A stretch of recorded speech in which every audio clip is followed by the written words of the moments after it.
इस वीडियो में आपको सिस्टम को डिसअसेंबल करने का तरीका बताऊंगा। सबसे पहले आपने रैम्स को निकालना है। रैम को निकालने का तरीका ये है, रैम के इर्द गिर्द दो लॉक लगे हुए हैं, इनको नीचे दबाने से रैम ऊपर उठ जाती है। आप इन लॉक को नीचे दबाएंगे तो रैम खुद ब खुद ऊपर उठ जाएगी और आप रैम को आसानी से निकाल लेंगे। इसके बाद प्रोसेसर के ऊपर हीट सिंक लगा हुआ है, इसे आपने निकालना है। मेरे पास डेल D7700 है, ये एक पुराना मॉडल है। इसके हीट सिंक के ऊपर नट लगे हुए हैं, जबकि जदीद जो सिस्टम आ रहे हैं नए सिस्टम, उनके ऊपर लॉक होते हैं हीट सिंक के। वो लॉक खोल के आपने निकाल लेने। मैंने ये नट खोल के मैंने पहले से रखा हुआ है, सिर्फ आपको दिखाने के लिए दोबारा खोल रहा हूँ। फ़ैन की एक तार होती है, आपने उसको भी निकाल लेना है। ये देखें, मैंने पहले से खोल के रखा हुआ है। प्रोसेसर के ऊपर एक थर्मल पेस्ट की लेयर होती है जो आपको अब नज़र नहीं आ रही, क्योंकि मैंने पहले से खोल के साफ़ करके से रखा हुआ है।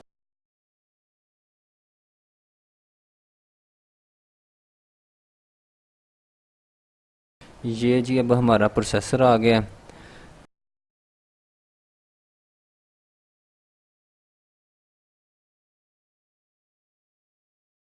अब आपने स्टेप बाय स्टेप तमाम तारों को बोर्ड से अलग कर लेना है। कंप्यूटर की ख़ास बात ये होती है कि इसमें जितनी वायर्स और जितने जैक, जितने कनेक्टर लगे हुए हैं, वो उनकी शेप और उनका कलर सब का मुख्तलिफ होगा। इसमें गलती के चांस ना होने के बराबर होता है। आप गलती से भी कोई गलती नहीं कर सकते इसमें। ये उस प्लेट का मेन स्क्रू है जिस प्लेट के ऊपर हीट सिंक के नट टाइट किए जाते हैं। आपने स्टेप बाय स्टेप तमाम वायर्स को बोर्ड से अलग कर लेना है।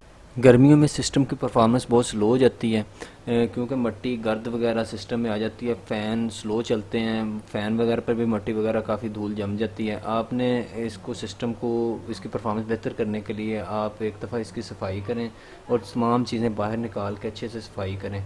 तो बाज़ दफ़ा सिस्टम डिस्प्ले देना छोड़ जाता है और एक छोटी सी बीप आती है, तो उसका ये होता है कि अगर आप सिर्फ रैम निकाल कर उसे साफ़ करके दोबारा लगा देंगे तो सिस्टम आपका चल पड़ेगा, डिस्प्ले आ जाएगा।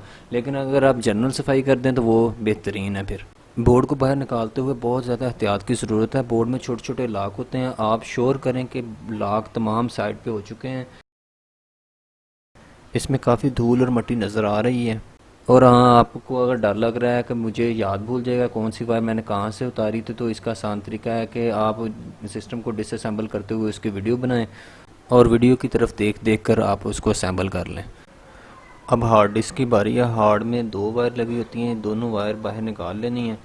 ये डेल का सिस्टम है और डेल के सिस्टम में जहाँ जहाँ आपको ग्रीन कलर का साइन नज़र आता है, इसका मतलब है यहाँ पे लॉक है। अब ये इसका लॉक साइड पे करके आप हार्ड डिस्क को बाहर निकाल लें।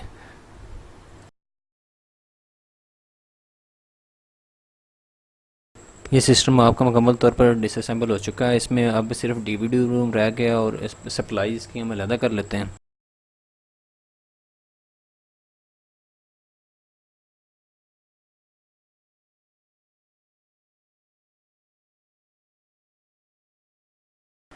और ये वो प्लेट है जिसकी मैं बात कर रहा था, जिसके ऊपर हीट सिंक लगा होता है। और ये डीवीडी रूम पर भी दो ही वायर लगी होती हैं, एक बोर्ड से आ रही होती है और एक सप्लाई से करंट की आ रही होती है। इसको तार को, दोनों वायर को अलग कर लेंगे और ये आपका सिस्टम मुकम्मल तौर पर डिसअसेंबल हो चुका है। सप्लाई भी बाहर निकाली जा सकती है।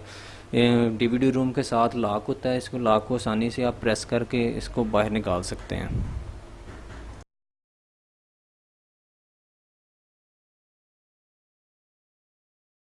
अगर आप 3-4 माह बाद अपने सिस्टम को डिसअसेंबल करके अच्छे से उसकी सफाई कर लें तो इसकी लाइफ काफ़ी हद तक बढ़ जाती है और उसकी कारकर्दगी भी बहुत हद तक ठीक हो जाती है।